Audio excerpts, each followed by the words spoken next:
Откашиватель корейской фирмы Seoul Pacific Comfort Code 2. Экран выглядит таким образом.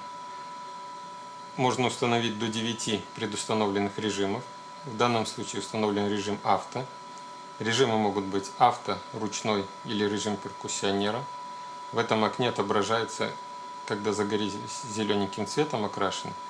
Это значит, что включены осцилляция на вдохе, осцилляция на выходе, синхронизация с дыханием пациента уровня 1. Это самое чувствительное, а всего их может быть 9. Частота и амплитуда осцилляции, параметры выдоха, параметры вдоха. Это текущие показатели, которые он мерил при последней процедуре. Также может поток подавать в 3 уровнях: высокий, средний, низкий.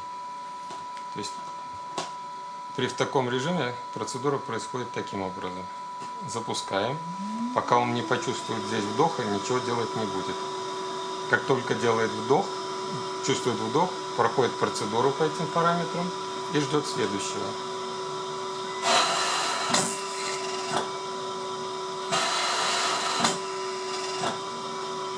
Вот, вдоха нет, аппарат ждет.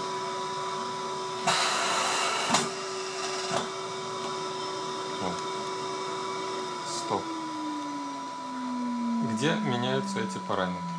Входим в меню. Вот наша 9-я установка.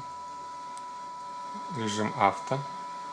Кстати, можно поменять режим отображения на дисплее. Был график, сделаем шкалу. Здесь меняется режим синхронизации с дыханием пациента. Как я говорил, 9 различных уровней. 9-й самый грубый. Либо можно его выключить. Выключим. Давление на вдохе поток. Поток высокий, низкий, средний. Поставим низкий. Параметры выдоха и параметры осцилляции. Осцилляция может быть на вдохе и выдохе. Либо выключена, либо только вдох, либо только выдох. Частоту и амплитуду осцилляции мы также можем менять. 20 это максимальная. Выходим из меню. Вот, изменились параметры. Здесь стала шкала. Осталась только осцилляция на вдохе.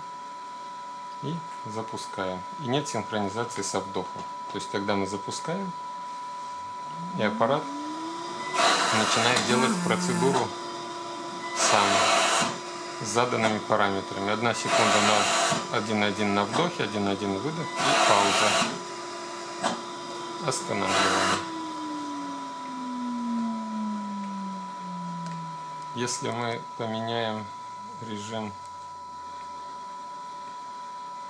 на ручной, будет также те параметры, которые мы можем менять в ручном режиме. Те же параметры, в общем-то, но управляться будет только этой кнопкой. Запускаем. Аппарат включился и ждет наших действий.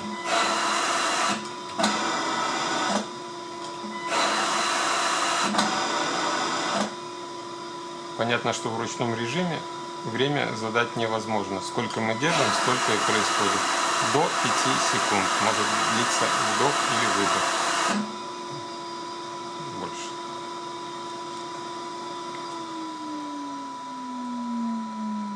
Так, также у него есть 3-й режим.